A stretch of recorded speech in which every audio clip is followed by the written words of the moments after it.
Bahujan Samaj party की राष्ट्रीय अध्यक्ष, पूर्व मुख्यमंत्री उत्तर प्रदेश एवं पूर्व सांसद आदरणीय बहन कुमारी मायावती जी हमारे बीच पहुंच चुकी है। आदरणीय बहन जी के पहुंचने पर आगरा मंडल बहुजन समाज पार्टी यूनिट व सर्व समाज के भाई बहने आदरणीय बहन जी का हार्दिक स्वागत करते हैं, खैर मकदम करते हैं।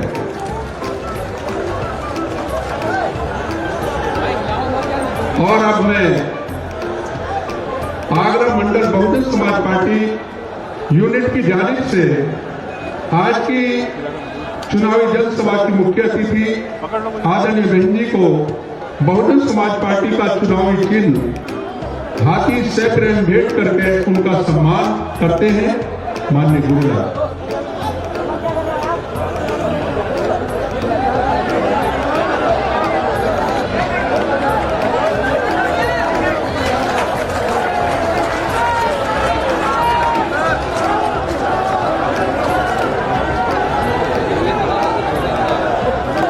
अब मैं ज्यादा समय न लेते हुए अनुरोध करूंगा आज की चुनावी जनसभा की मुख्य अतिथि बहुजन समाज पार्टी की राष्ट्रीय अध्यक्ष, उत्तर प्रदेश की पूर्व मुख्यमंत्री, पूर्व सांसद, करोड़ों करोड़ों कमजोर मजलूम बेसहारा दिलों की आवाज आदरणीय बहन कुमारी मायावती जी से कि वो आए और जनसभा को संबोधित करें। आदरणीय बहन जी।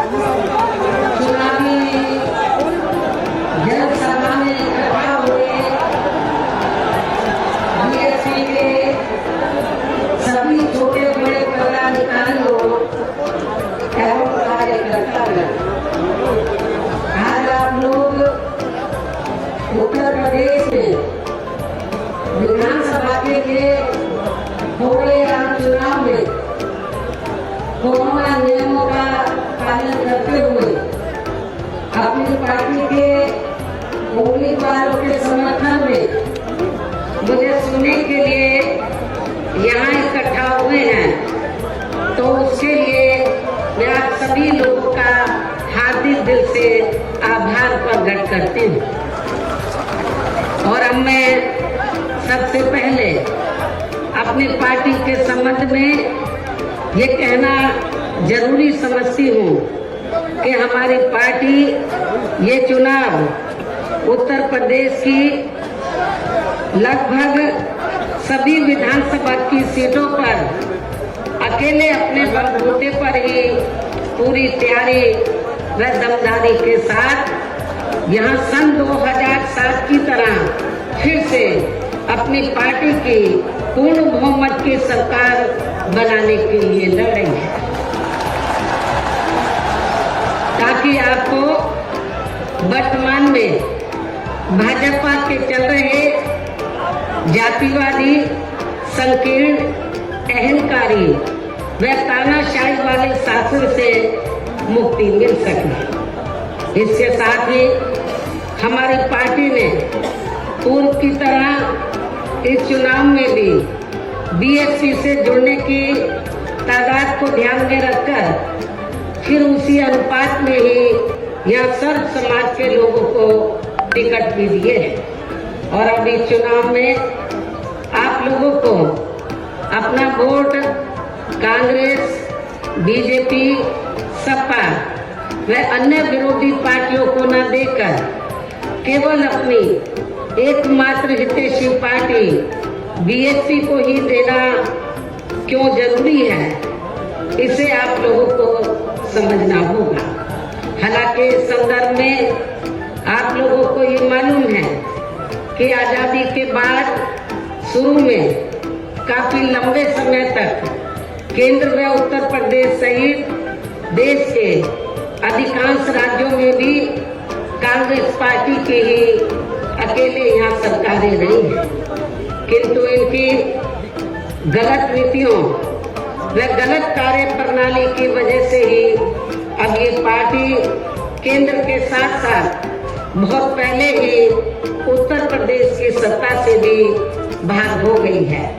इसके साथ ही ये पार्टी जबरदस्त जातिवादी होने के कारण शुरू से ही हर मामले में यहाँ दलित, आदिवासी व अन्य पिछड़ा वर्ग विरोधी पार्टी भी रही है और अभी भी है, जिस कारण केंद्र में रही इस कांग्रेस पार्टी की सरकार ने इन वर्गों के मसीहा व भारतीय संविधान के मूल निर्माता परम पूज्य बाबा साहब डॉक्टर भीमराव अंबेडकर को भारत रत्न की उपाधि से भी सम्मानित नहीं किया था, जिसके लिए वो हर प्रकार से पात्र भी थे। इतना ही नहीं बल्कि इनके मूवमेंट को आगे बढ़ाने के लिए अपनी पूरी जिंदगी समर्पित करने वाले मान्यवर श्री कांशीराम जी के देहांत होने पर भी केंद्र में उस समय इसी कांग्रेस पार्टी की रही सरकार ने उनके सम्मान में एक दिन के लिए भी राष्ट्र शोक घोषित नहीं किया था, तथा न ही इस पार्टी की रही सरकार ने पिछड़े वर्ग की आरक्षण संबंधी मंडल कमीशन की रिपोर्ट को भी लागू किया था, जिसे फिर बीएसपी ने अपने कड़े संघर्ष व अथक प्रयासों से केंद्र में रही श्री बीपी सिंह की सरकार से ही लागू करवाया था। साथ ही इसी सरकार में ही बाबा साहब डॉक्टर भीमराव अंबेडकर को भी भारत रत्न की उपाधि से सम्मानित किया गया था, जो इनके अपार अनुयायियों की बरसों से ये दिली चाहत भी थी। लेकिन अब केंद्र व अधिकांश राज्यों की भी सत्ता से बाहर होने के बाद यही कांग्रेस पार्टी खासकर दलितों, आदिवासियों व अन्य पिछड़े वर्गों के वोटों की खातिर आए दिन किस्म किस्म की नाटकबाजी करती रहती है, जबकि इन वर्गों के मामले में इस पार्टी की सच्चाई तो ये है कि कांग्रेस पार्टी जब सत्ता में होती है और इनके अच्छे दिन होते हैं तो तब इस पार्टी को इन वर्गों का विकास व उत्थान आदि याद नहीं आता है, तथा न ही इनको महिलाओं की भी भागीदारी याद आती है। इतना ही नहीं बल्कि इस पार्टी के बाद खासकर यहाँ सपा व बीजेपी आदि की बनी सरकार में भी यूपी की जनता हर मामले में व हर स्तर पर काफी ज्यादा दुखी रही है। सपा की सरकार में तो अधिकांश यहाँ गुंडों, बदमाशों, माफियाओं व अराजक तत्वों एवं सरेआम लूट खसोट करने वालों का ही राज रहा है, जिसकी खास वजह से ही इस सरकार में आए दिन यहाँ जाति व धर्म के नाम पर तनाव व दंगे आदि ही होते रहे हैं। इस मामले में पश्चिमी यूपी का मुजफ्फरनगर कांड इसका खास उदाहरण है। प्रदेश में विकास के कार्य भी ज्यादातर यहाँ एक विशेष क्षेत्र व एक विशेष समुदाय के लोगों तक ही सीमित होकर रह गए हैं। और इतना ही नहीं, सपा की सरकार के चलते दलित व अति पिछड़े वर्गों के लोगों के साथ तो हर स्तर पर सौतेला रवैया अपनाया गया है।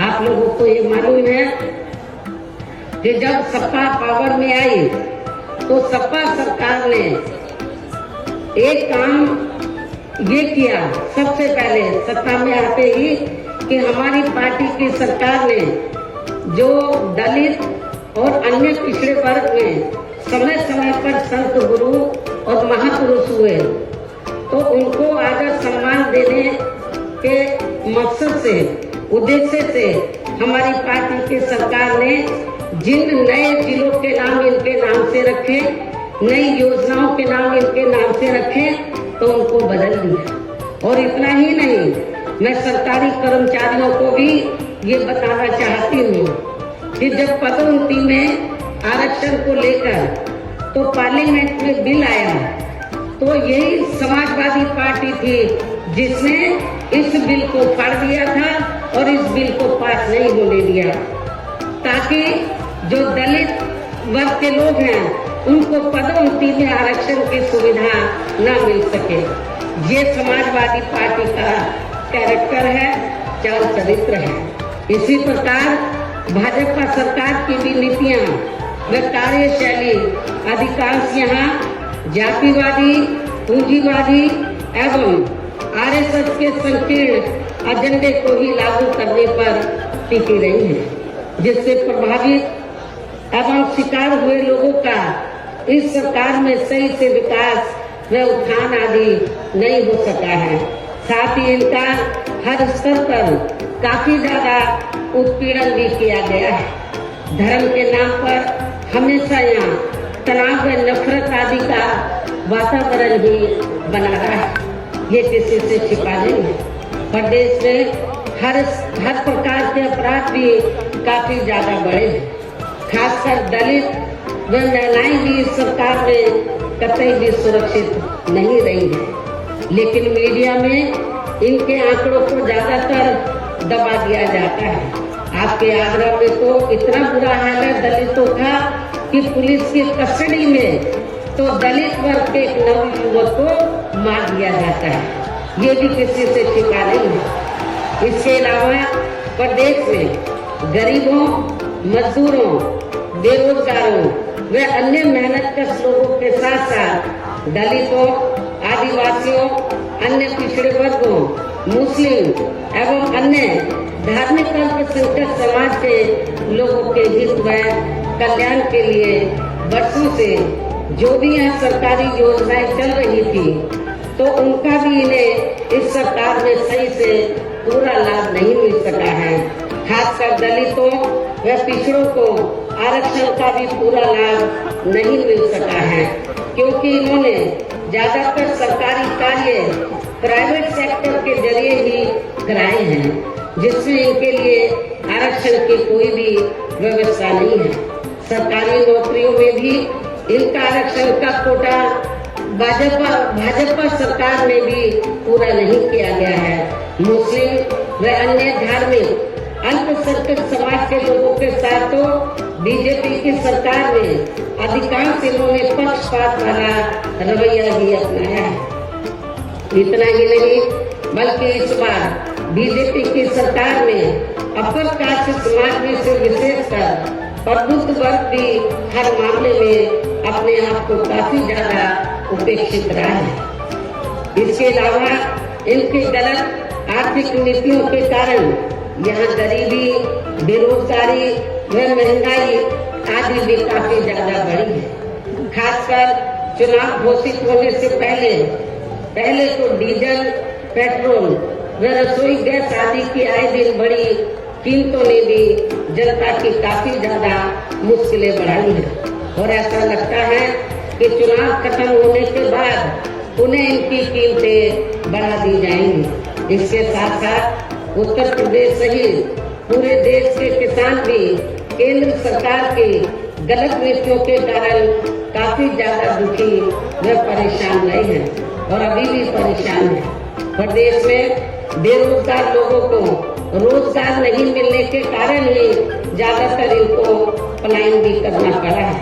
आप लोगों को ये मालूम है, आजादी के बाद कांग्रेस पार्टी लंबे अरसे तक यहाँ सत्ता में रही, लेकिन यहाँ रोटी के साधन नहीं मिलने के कारण बड़े पैमाने पर इनका पलायन हुआ।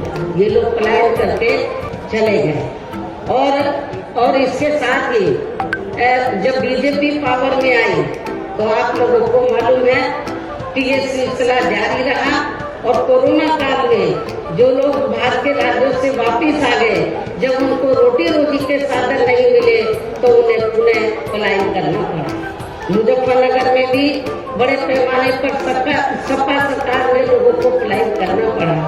तो ये तीनों पार्टियों की जो सरकारें हैं, चाहे कांग्रेस सत्ता में रही हो, चाहे समाजवादी पार्टी, चाहे बीजेपी, इन सभी पार्टियों की सरकारों में किसी न किसी कारणवश जो दुखी पीड़ित लोग हैं, खासकर बेरोजगार लोग हैं, उनको पलायन करना पड़ा है। इस प्रकार से इन सभी विरोधी पार्टियों की नई सरकारों में शुरू से ही यहाँ यूपी की जनता काफी ज्यादा दुखी व परेशान रही है।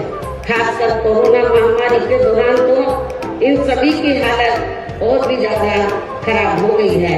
ऐसे में इन सभी विरोधी पार्टियों की रही सरकारों से निजात पाने के लिए अब इस चुनाव में यहाँ प्रदेश की जनता को अपनी एकमात्र विदेशी पार्टी बहुजन समाज पार्टी की ही सरकार बनाना बहुत जरूरी है, जिसने अपने चारों रहे शासनकाल के दौरान बिना पक्षपात व भेदभाव आदि के यहाँ कमजोर एवं उपेक्षित वर्गों के लोगों के साथ साथ सर्व समाज में से गरीबों, मजदूरों, बेरोजगारों, किसानों, व्यापारियों, कर्मचारियों, वकीलों एवं अन्य मेहनतकश लोगों के साथ ही युवाओं, छात्रों, महिलाओं व बुजुर्गों आदि के भी विकास एवं उत्थान के लिए अनेक ऐतिहासिक एवं महत्वपूर्ण कार्य किए हैं। इसके अलावा बीएसपी की रही सरकार में दलित एवं अन्य पिछड़े वर्गों में जन्मे अपने महान संतों, गुरुओं व महापुरुषों आदि को भी विभिन्न रूपों में पूरा आदर सम्मान दिया गया, जिनकी यहाँ सभी विरोधी पार्टियों की रही सरकारों में काफी ज्यादा उपेक्षा की गई है। इसके साथ साथ बीएसपी की सरकार में पूर्व की तरह ही यहाँ सभी वर्गों, धर्मों व विभिन्न क्षेत्रों में लगे लोगों के हितों में भी फिर से ऐतिहासिक कार्य किए जाएंगे। प्रदेश में विशेषकर गरीबी व बेरोजगारी आदि को दूर करने के लिए जरूरी कदम उठाए जाएंगे और ये हमारी सरकार का इस बार भी मुख्य एजेंडा होगा। साथ ही किसी भी मामले में किसानों को भी निराश नहीं होने दिया जाएगा। इसके अलावा आपके इस क्षेत्र के जो भी आपके आगा मंडल में तो सभी जिलों में जो भी स्थानीय समस्याएं होंगी तो उन्हें भी जरूर दूर किया जाएगा।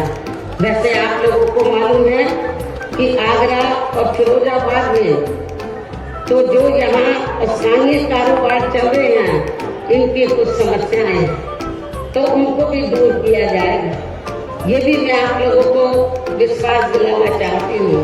साथ ही केंद्र व यूपी सरकार के भी विवादित, इसके साथ ही केंद्र व यूपी सरकार के भी विवादित नियमों व कानूनों को यहाँ जल्दी से लागू नहीं होने दिया जाएगा।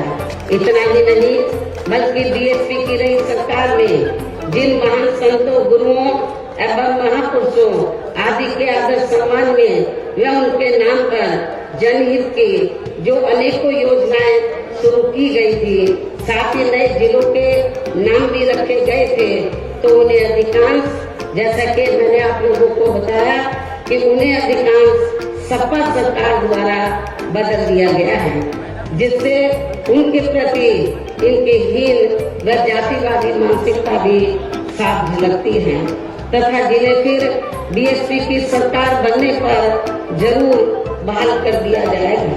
इसके साथ साथ बीएसपी की नई सरकार में सर्व समाज के व विभिन्न क्षेत्रों में लगे लोगों के हितों में जो अनेकों महत्वपूर्ण व ऐतिहासिक फैसले लिए गए थे, जिन्हें सत्ता परिवर्तन होने पर बाद में सपा व बीजेपी की सरकार ने ज्यादातर दरकिनार कर दिया है, तो उन्हें भी फिर से शुरू किया जाएगा। इसके साथ ही बीएसपी की सरकार बनने पर यहाँ बीजेपी व सपा आदि के शासनकाल की तरह कानून व्यवस्था को किसी भी कीमत पर खराब व लचर नहीं होने दिया जाएगा और हर स्तर पर कानून द्वारा कानून का राज कायम किया जाएगा। जाति व धर्म के नाम पर यहाँ लोगों का किसी भी प्रकार से शोषण व उत्पीड़न आदि नहीं होने दिया जाएगा। खासकर कानून व्यवस्था को बेहतरीन बनाने के लिए विशेष अभियान के तहत व दलगत राजनीति से ऊपर उठकर यहाँ गुंडों, बदमाशों, माफियाओं व अन्य आपराधिक एवं अराजक तत्वों को भी जेल की सलाखों में ही भेजा जाएगा। जहाँ मेरी सरकार में इनकी जेल के बाहर नहीं बल्कि जेल के अंदर ही सही जगह होती है। इतना ही नहीं बल्कि जाति, धर्म व राजनीतिक द्वेष की भावना के तहत जिन लोगों को खासकर धरना प्रदर्शन आदि के नाम पर जबरदस्ती गलत धाराओं में फंसाकर उन पर अनेकों केस चलाए हुए हैं वर्तमान भाजपा सरकार में, तो उन मामलों की भी सही से जांच करा के उनके केस भी खत्म किए जाएंगे। अर्थात वर्तमान भाजपा सरकार में प्रदेश की जेलें जो अधिकांश ऐसे लोगों से भर दी गई हैं, तो उन्हें खाली करा के केवल यहाँ आपराधिक तत्वों को ही रखा जाएगा। इसके अलावा प्रदेश में खासकर शिक्षा के क्षेत्र में व अन्य विभागों के भी कर्मचारी जो आए दिन अपनी मांगों को लेकर धरना प्रदर्शन एवं हड़ताल आदि करते रहते हैं, तो उन सभी मामलों को निपटाने के लिए एक आयोग का गठन किया जाएगा और उनकी सही मांगों को मान लिया जाएगा। इसके साथ ही यहाँ मैं ये भी कहना चाहती हूँ कि कुछ महीने पहले मैंने दिनांक 7 सितंबर को प्रबुद्ध वर्ग की सुरक्षा, सम्मान व तरक्की आदि को लेकर किए गए सम्मेलन में तथा इसके बाद दिनांक 9 अक्टूबर को माननीय श्री कांशीराम जी की पुण्यतिथि के मौके पर भी मैंने सर्वजन हिताय व सर्वजन सुखाय को लेकर जो भी कार्य करने के लिए कहा है, तो उन पर भी जरूर अमल किया जाएगा। लेकिन ये सभी कार्य करने के लिए इस चुनाव में यहाँ बीएसपी की सरकार बनाना बहुत जरूरी है, जिसके लिए पार्टी के लोगों को वोट पड़ने तक या सभी विरोधी पार्टियों के साम, दाम, दंड भेद आदि हथकंडों से भी जरूर सावधान रहना है। और इस मामले में विरोधी पार्टियां चुनाव होने से कुछ समय पहले या चुनाव के दौरान भी खासकर अपने अपने पक्ष में हवा बनाने के लिए मीडिया व ओपिनियन पोल एवं सर्वे आदि का जो बड़े पैमाने पर गलत इस्तेमाल करती हैं, तो उससे आप लोगों को बिल्कुल भी गुमराह नहीं होना है। ये बात मैं आपको बार बार कहती रही हूँ और आज फिर दोहराना चाहती हूँ। इतना ही नहीं बल्कि इस बार कुछ जातिवादी मीडिया ने इस चुनाव में हमारी पार्टी के लोगों का मनोबल गिराने में भी ये कहकर कोई कसर नहीं छोड़ी है कि इनके नेता कहीं नजर नहीं आ रही है। ये आए दिन मीडिया में इसको न्यूज को फ्लैश करते रहे, जबकि इस मामले में हकीकत तो ये है कि देश में शुरू में फैले कोरोना का प्रकोप थोड़ा कम होते ही मैं दिल्ली से लखनऊ आ गई थी और पिछले लगभग 1 साल से मैं लखनऊ में ही रहकर अपनी पार्टी को मजबूत बनाने के कार्य में लग गई थी। इसके साथ ही इस कार्य में यहाँ ज्यादा ध्यान देने की वजह से मैंने पिछले एक वर्ष से बाकी राज्यों का भी कार्य लखनऊ से ही देखा है। और एक वर्ष में केवल मैं 2 दिन के लिए दिल्ली गई थी। एक वर्ष में केवल मैं 2 दिन के लिए दिल्ली गई थी जब मेरी मदर की मृत्यु हो गई थी।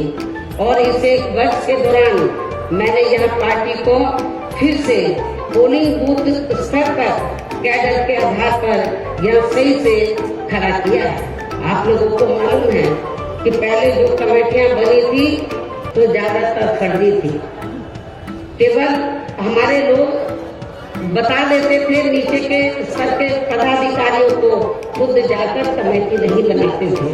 इस बार मैंने सख्त निर्देश दिए कि कमेटी सही होनी चाहिए और जो बड़े बड़े पदाधिकारी हैं वो भी जाकर कमेटी बनाएंगे, ये भी मैंने कहा। तो इस एक कहने का तात्पर्य ये है कि इस एक वर्ष के दौरान मैंने यह पार्टी को फिर से पोलिंग बूथ स्तर पर कैडर के आधार पर यह सही से खड़ा किया तथा सर्व समाज के काफी नए लोगों को भी तैयार किया है। इसके साथ ही पोलिंग बूथों की कमेटियों के बनने के बाद फिर मैंने अपने ज्यादातर निवास स्थान पर ही उनकी समीक्षा बैठकें भी की है। और ये कार्य खत्म होने के बाद फिर मैंने इस बार उम्मीदवारों का चयन करने के मामले में भी विशेष ध्यान दिया है, क्योंकि इस मामले में पिछले चुनाव में हमारी पार्टी के कुछ वरिष्ठ नेताओं ने जो अधिकांश दूसरी पार्टियों में चले गए हैं, उन्होंने काफी विश्वासघात किया। पिछले बार चुनाव में उन्होंने काफी विश्वासघात किया, न जातीय समीकरण का ध्यान रखा, बल्कि सुनने में तो यह आया कि दूसरी पार्टियों के उम्मीदवारों से साठगांठ करके हमारे नेताओं ने ज्यादातर डमी कैंडिडेट खड़े कर दिए, जिसकी वजह से पिछले विधानसभा चुनाव में हमारी पार्टी का अच्छा रिजल्ट नहीं आ सका। इस चीज का मैंने विशेष ध्यान दिया इस बात की तरफ और मैंने ये फैसला लिया कि इस बार मैं ये कार्य अपनी देखरेख में खुद करूँ। 403 विधानसभा की सीटें हैं, एक एक सीट पर मैं उम्मीदवार से खुद मिली हूँ, अपने रेजिडेंस पर उनका पूरा परिचय लिया, तो तब मैंने उनका टिकट फाइनल किया है, ताकि पिछले चुनाव की तरह हमारे साथ कोई धोखा न हो जाए। और इसके बाद जैसे ही मैं इस कार्य से कल मैं फ्री हुई इस कार्य से, तो आज मैं अपनी पार्टी के उम्मीदवारों को जिताने की अपील करने के लिए यूपी की दलितों की खास राजधानी आगरा में आप लोगों के बीच में आ रही हूँ।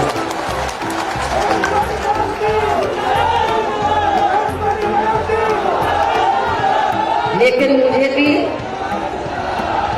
मुझे भी पूरे यूपी में अपने खासकर दलित वर्ग के लोगों पर ये नाज है कि वे मीडिया के दुष्प्रचार पर कि इनके नेता कहाँ हैं, उससे कतई भी गुमराह नहीं हुए और अपने कार्य में पूरे जी जान से डटे रहे, जिसके कारण इस दौरान बाकी जातियों के लोग भी बीएसपी में बड़े पैमाने पर जुड़े हैं। जब विगत सेक्शन के लोग, दलित वर्ग के लोग बड़े पैमाने पर कैडर के आधार पर जुड़े, जिसकी तरफ मैंने विशेष ध्यान दिया, तो फिर जो बाकी जातियां वो भी बड़े पैमाने पर बीएसपी में जुड़ी है। और अब इस बार चुनाव में फिर से मैं मीडिया बंधुओं को ये बताना चाहती हूँ, जो ये गलत खबर दिखाते रहे कि बहन जी की तरह है, बहन जी इसी काम में लगी थी, इनको मैं बताना चाहती हूँ चुनाव की तैयारी में लगी हुई थी। और अब मैं मीडिया बंधुओं को ये बताना चाहती हूँ कि अब इस बार चुनाव में फिर से सन 2007 की तरह बीएसपी का चौंकाने वाला रिजल्ट आएगा। ये भी मैं मीडिया बंधुओं को बताना चाहती हूँ। आप लोगों को याद होगा कि जब सन 2007 में विधानसभा का आम चुनाव हुआ था, तो उस दौरान मीडिया इस बात के चुनाव की तरह बीएसपी को कहीं आंकता नहीं था। और बीएसपी के बारे में क्या बोलता था, इनका ओपिनियन पोल, सर्वे आदि क्या बोलता था कि बीएसपी तीसरे नंबर पर रहेगी। जब रिजल्ट आया तो बीएसपी नंबर 1 पर आई और एब्सोल्यूट मेजॉरिटी की सरकार बनी। और मुझे तो लग रहा है ऐसा इस बार भी होने वाला है। मीडिया का ओपिनियन पोल सर्वे आदि धरा का धरा रह जाए। इसके साथ ही मैं आप लोगों को ये भी कहना चाहती हूँ कि आप लोगों को पूर्व की तरह इस चुनाव में भी विरोधी पार्टियों ने विभिन्न ग्रुपों में जो अपने हवाई व प्रलोभन भरे चुनावी घोषणा पत्र आदि जारी किए हैं, जिन्हें सत्ता में आने के बाद ये पार्टियां अधिकांश अमल में नहीं लाती हैं, तो उनके बहकावे में भी आपको कतई नहीं आना। जबकि इस मामले में बीएसपी किसी भी चुनाव में विरोधी पार्टियों की तरह अपना कोई भी चुनावी घोषणा पत्र आदि जारी नहीं करती है, क्योंकि बीएसपी कहने में बहुत कम बल्कि कार्य करके दिखाने में ही ज्यादा विश्वास रखती है। और ऐसा हमने यहाँ यूपी में अपने चारों रही सरकारों के दौरान करके भी दिखाया है। इतना ही नहीं बल्कि हमारी पार्टी के चारों रही सरकारों ने प्रदेश में बिगड़ी हुई कानून व्यवस्था को सुधारने के साथ साथ जो असंख्य के साथ साथ प्रदेश के विकास एवं आम जनहित के लिए जो असंख्य अति महत्वपूर्ण कार्य किए हैं, वो अभी तक यहाँ किसी भी विरोधी पार्टी की सरकार ने नहीं किए हैं। आपको मालूम है कि बीजेपी के लोग कहते रहते हैं हमने गरीबों को इतने मकान दिए हैं, कहीं नजर आ रहे हैं। जब मेरी सरकार थी आपके आगरे में ही बड़े पैमाने पर हमने गरीबों को फ्री मकान बनाकर दिए, वो आपको नजर आते हैं। कहाँ है इनके मकान? तो वो आपको बहुत कम ही नजर आएंगे। बल्कि और इतना ही नहीं, तो मैं जैसा कि आपको बताया कि हमारी सरकार ने प्रदेश के विकास एवं आम जनहित के लिए जो असंख्य अति महत्वपूर्ण कार्य किए हैं, वो अभी तक यहाँ किसी भी विरोधी पार्टी की सरकार ने नहीं किए हैं। बल्कि ज्यादातर उन्हीं कार्यों के नाम जो हमारी सरकार ने कार्य किए थे, बल्कि ज्यादातर उन्हीं कार्यों के नाम व स्वरूप आदि बदलकर अब विरोधी पार्टियों की सरकारें उन्हीं को ही भुनाने में लगी। लेकिन उन कार्यों के प्रति इनकी नियत व सोच सही नहीं होने के कारण उसमें भी ये पार्टियां ज्यादा सफल नहीं हो पा रही हैं। इन्हीं जरूरी बातों के साथ ही हम मेरा यही कहना है कि आप लोगों को इस चुनाव में अपने हित व कल्याण के लिए या फिर से यूपी में बीएसपी की सर्व जन हिताय व सर्व जन सुखाय की नीतियों पर आधारित सरकार बनाना बहुत जरूरी है। और इसके लिए पार्टी के लोगों को, इसके लिए बीएसपी के लोगों को वोट पड़ने वाले दिन कोरोना नियमों का पालन करते हुए सबसे पहले सुबह उठते ही व समय से अपने अपने पोलिंग बूथों पर अपना वोट डालने के लिए जाना है। वोट वाले दिन याद रखो, बहुजन समाज पार्टी के लोगों जो बीमार हैं, बुजुर्ग हैं, उनको छोड़कर जो बाकी लोगों को उस दिन आप लोगों को उपवास रखना है। कब तक? जब तक आप लोग अपने अपने पोलिंग बूथों पर वोट डालकर अपने घरों में वापस नहीं आ जाते। और इस मामले में हमारी जो महिलाएं हैं वो भी पीछे नहीं रहेंगी, ये भी मैं बताना चाहती हूँ। तो सुबह उठते ही सबसे पहले अपने अपने पोलिंग बूथों पर आप लोगों को वोट डालने के लिए जरूर जाना है। इसके साथ ही आपका वोट अन्य कोई व्यक्ति डाल न सके, इसका भी आप लोगों को खुद ही ध्यान रखना है। इसके साथ साथ अपनी पार्टी का कोई भी वोट पड़ने से ना रह जाए, तो उसका भी पार्टी की हर पोलिंग बूथ की कमेटी को विशेष ध्यान रखना है। और अंत में मेरी बीएसपी के लोगों से यही अपील है कि पार्टी ने यह आपके क्षेत्र में, आपके आगरा मंडल में जिन भी विधानसभा की सीटों पर अपने उम्मीदवारों को चुनाव के मैदान में उतारा है, जो यहाँ आपके बीच में मौजूद भी है। हमारे आगरा मंडल के जो प्रत्याशी हैं, तो जहाँ जहाँ से भी वो चुनाव लड़े हैं, तो जिनको हमने चुनाव के मैदान में उतारा है, ये आपके सामने जो स्टेज बना है, आपके बीच में यहाँ खड़े हुए हैं और आप लोगों से वोट की अपील कर रहे हैं। और बीएसपी के जो ये उम्मीदवार हैं तो इनको जिताने के लिए आप लोगों से अपील कर रहे हैं जो यहाँ आपके बीच में मौजूद हैं। तो उन्हें आप लोगों को वोट वाले दिन अपनी पार्टी के हाथी चुनाव चिन्ह के सामने वाले बटन को दबा के जरूर जिताना है। बीएसपी का चुनाव चिन्ह क्या? हाथी। और आपकी आबादी हाथी की तरह विशाल है। आप लोगों को अपनी विशाल आबादी को ध्यान में रखकर आपका वोट बहुत ज्यादा है। आप लोगों को हाथी चुनाव चिन्ह के सामने वाले बटन को दबाकर इनको जरूर कामयाब बनाना है। अपनी पार्टी के लोगों को, जो जिम्मेवार लोग हैं, उनको ये बताना है क्षेत्र इस मंडल के लोगों को कि बीएसपी ने अपनी सरकार के दौरान जो कार्य किए हैं, मेरे ख्याल आजादी के बाद किसी भी पार्टी की सरकार ने उतने कार्य नहीं किए हैं। चाहे डेवलपमेंट का मामला है, चाहे लॉ एंड ऑर्डर का मामला है। और इतना ही नहीं, जिन हमारे संतों, गुरुओं और महापुरुषों को वर्षों से आदर सम्मान नहीं मिला था, उन्हें भी हमारी पार्टी की सरकार ने पूरा आदर सम्मान दिया है।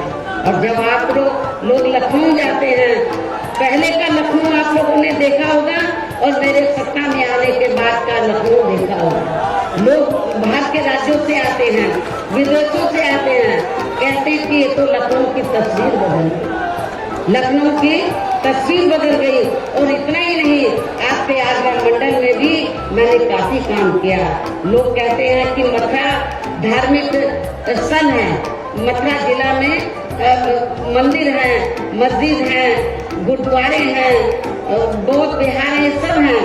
लेकिन उस धार्मिक स्थल को, उस जिले में विभिन्न धर्मों को मानने वाले लोग रहते हैं, विभिन्न धर्मों के। लेकिन उस जिले का जो थोड़ा जहाँ विकास हुआ, मेरी सरकार में हुआ, उसके बाद मथुरा जिले का कोई विकास नहीं हुआ है।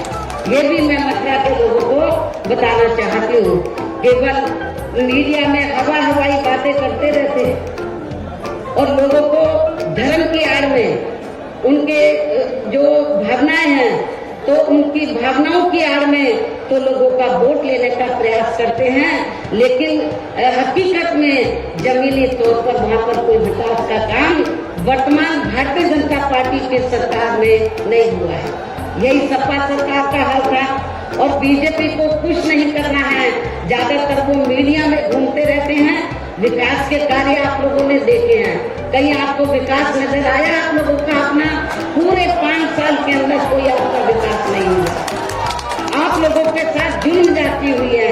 विकास किनका हुआ है?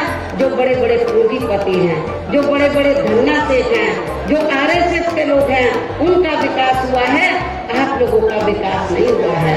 यदि आप लोग चाहते हैं कि आप लोगों का विकास हो, सर्व समाज का विकास हो, तो आप सभी धर्मों के लोगों का विकास हो, सभी जाति के लोगों का विकास हो, तो फिर आप लोगों को बहुजन समाज पार्टी के आगरा मंडल से जो हमने अपने प्रत्याशी चुनाव के मैदान में उतारे हैं, तो उन्हें अब आप लोगों को वोट वाले दिन अपनी पार्टी के हाथी चुनाव चिन्ह के सामने वाले बटन को दबा के जरूर जिताना है।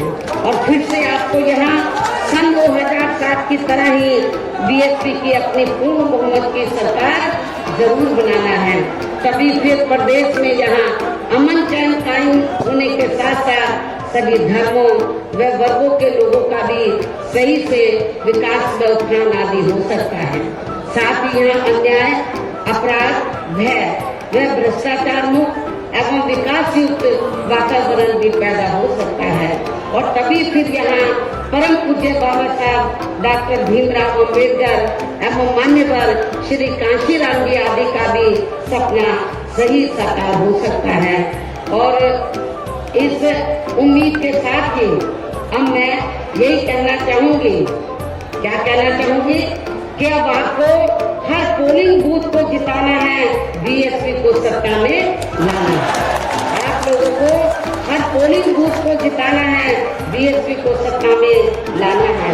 इस विश्वास के साथ ही अब मैं पुनः अपनी पार्टी के उम्मीदवारों को जिताने की पुरजोर अपील करते हुए अपनी बात यही समाप्त करती हूँ। जय भीम, जय भारत।